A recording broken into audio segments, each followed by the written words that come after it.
Next topic. Where am I going to live? So for those of you who have been following this podcast for a while now, I mean, I only have 21 episodes, but I do have some loyal listeners that have been listening to every episode. I really appreciate that. I went to Austin, Texas a few months ago. Well, it's been like 6 or 7 months at this point, but no, like 4 months actually. What am I talking about? I don't know. I don't have any concept of time right now because I'm going through so much stress, but financial stress mainly and emotional stress, like I said. But anyways, I went to Austin, Texas. One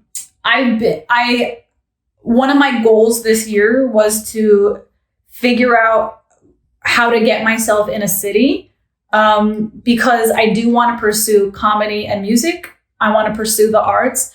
And I really feel like a lot of people say you can do it from home now. And you can, because of YouTube. But I feel like at the end of the day, there is no better and no more valuable experience than being in the heart of a location where there's so many like-minded people trying to do the same thing. So I recently went to Austin to explore the city and decide if that was something I could see myself doing. At first, I had my heart kind of like set on Austin, and I was like, all right, I'm going to save my money and move there next year. And one of the biggest reasons for that was because of the pandemic. It seemed like the South was the only thing that seemed promising. And I don't want to get into politics about it. I know that's going to piss some people off and be like, yeah, fuck the South, fuck Texas. I don't mean this in a political way.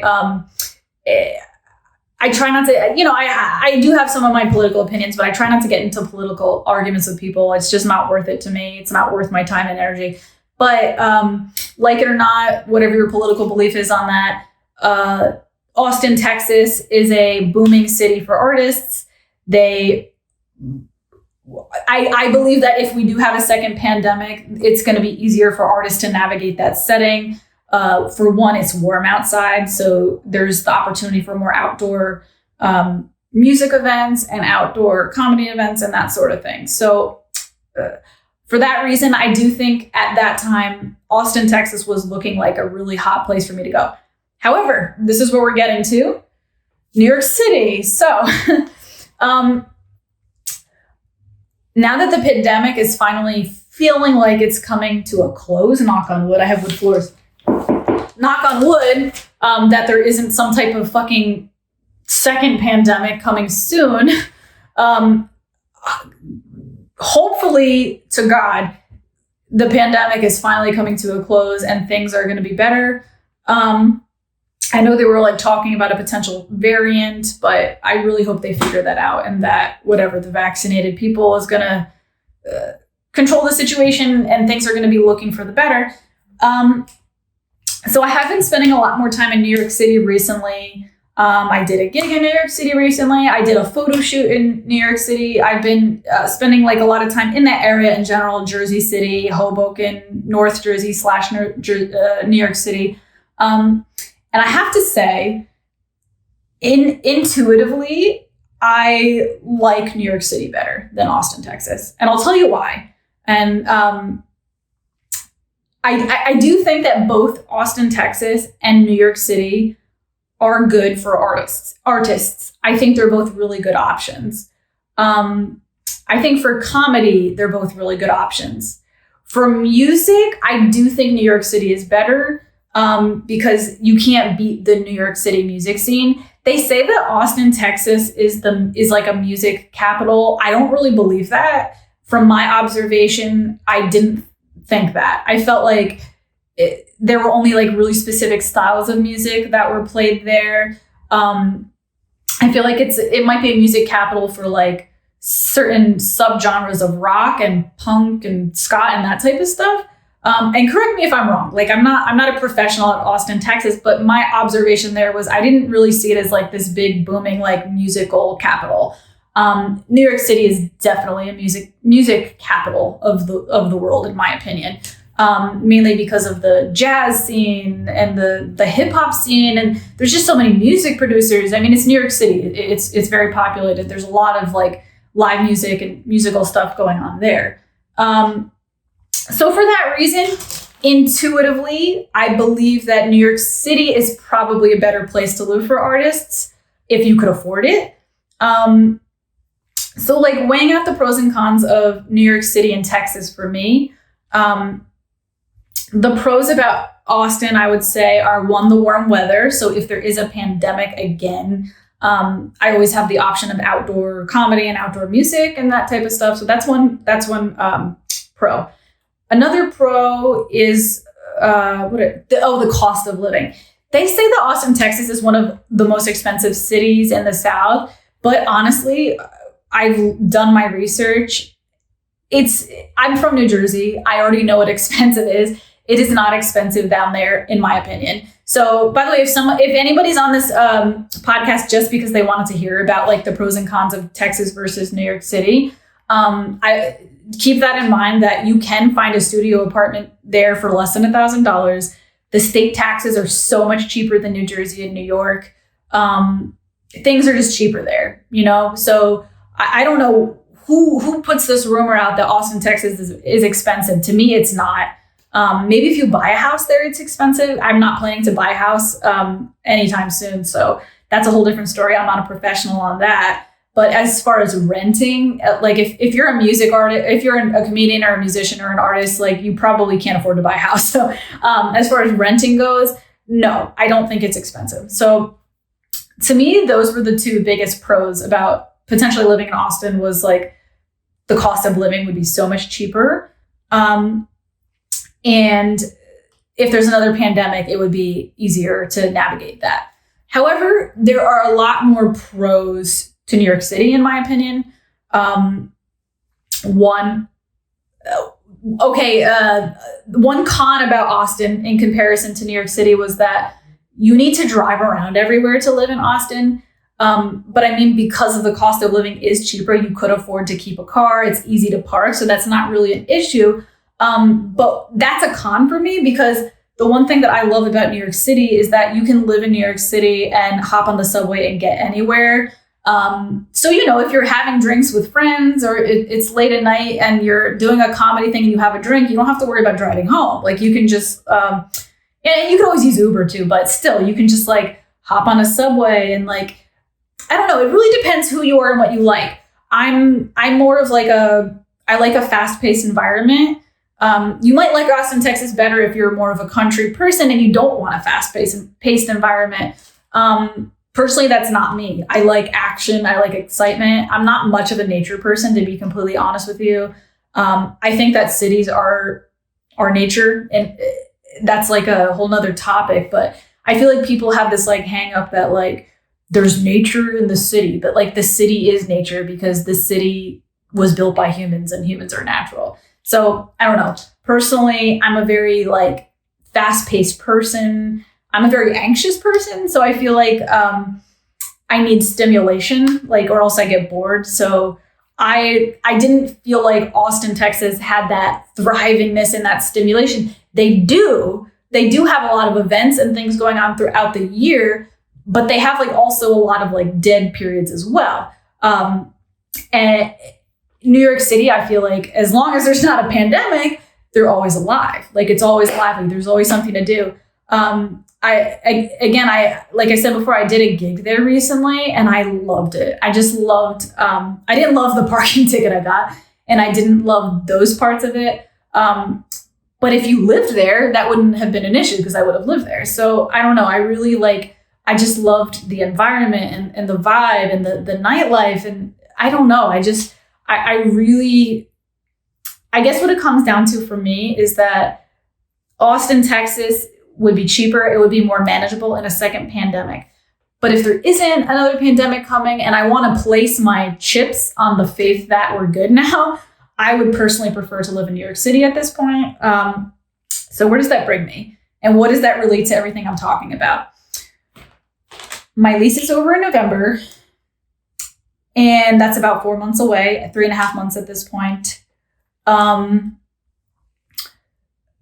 Right now, because of post-pandemic, it is the cheapest to get into New York City. I'm not prepared really to do this because I was going to wait an extra year, but I am going to, even though I'm struggling financially right now, I'm going to use the next 3.5 months to try to find a way to move to New York City.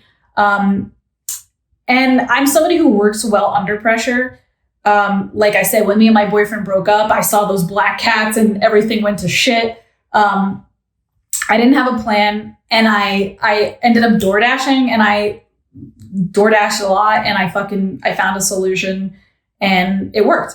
So I do feel like when I'm under that intense pressure, that pressure actually pushes me to solve problems.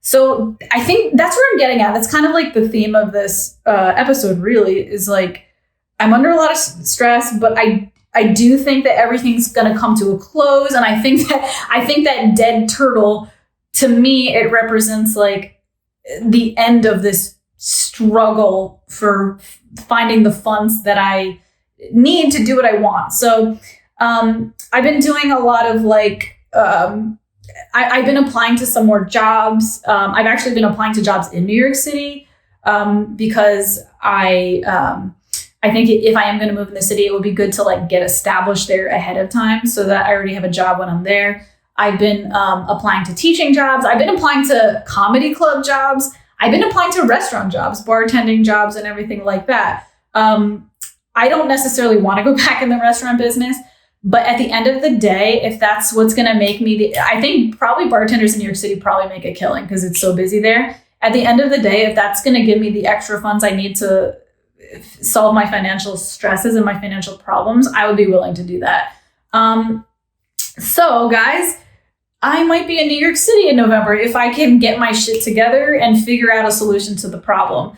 I do think I will, because there's different options. I could find a roommate. I don't want a roommate. I live on my own now, and I'm really spoiled, and I love living on my own. I have 2 cats that are extremely happy because they have this like whole apartment to themselves.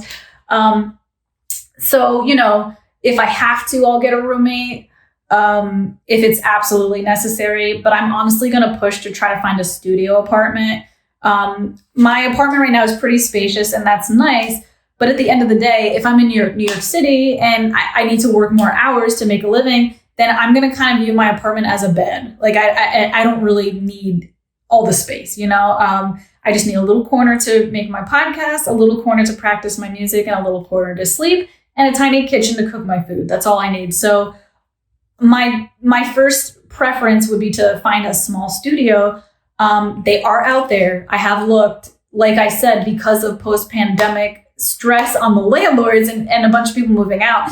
I think right now the landlords in New York, or some of them, are pretty desperate to just get people moved in there. So I have seen like some pretty good locations with studio apartments for like $1,300. And right now I'm in New Jersey paying $1,000. So what the an extra $300. And by the way, a lot of the times the utilities are included. So I would actually save money on utilities for 2 reasons. For one, if it's a small studio, it wouldn't take as much money to heat it up and electrocute it. You know what I mean? Put the lights on and everything.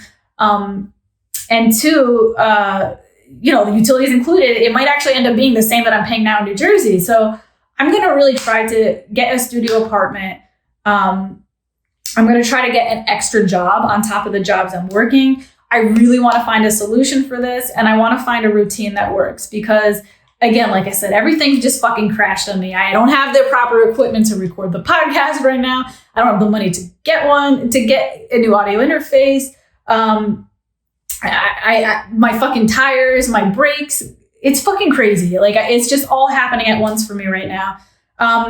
But I am going to solve this problem. And I feel like I'm going to like end the struggle. Like the dead turtle is trying to signal to me. I'm going to end this struggle once and for all. I'm going to find a solution. And I do think that this issue right now is going to push me. The struggle is going to push me to a place that I never imagined in a positive way. So I'm really excited. I'm a nervous wreck. Like I haven't been sleeping because my mind is just trying to find a solution. Like every night I'm just like working how to solve the problem. So I've been having a hard time relaxing because of that. But I do think it's like a good thing. Like, I think anxiety serves a purpose. I think the purpose of this anxiety is to work and solve the problem. So I'm scared, I'm nervous, I'm stressed, but I'm also really, really excited. I'm really excited that what changes are going to come from this and what growth is going to come from this immense struggle that I'm going through. I have a couple more things to chat about with you guys. I'm going to make it quick because we're almost going on an hour now. But little side note, one, don't forget to hit subscribe. I already said that. But two, a couple of my podcast listeners said that they'd be willing to pay a very small monthly fee to support the podcast. They mentioned about me opening up a Patreon. So that's something that podcasters will do. They'll open up a Patreon where sometimes you'll get like private content that only Patreon viewers can see. That sounds a little risque. I don't mean like private content in that way. This isn't an OnlyFans account. Whoa. I mean, like, I might throw a video talking about something personal that I don't want to bring up, that I only want to share with you guys.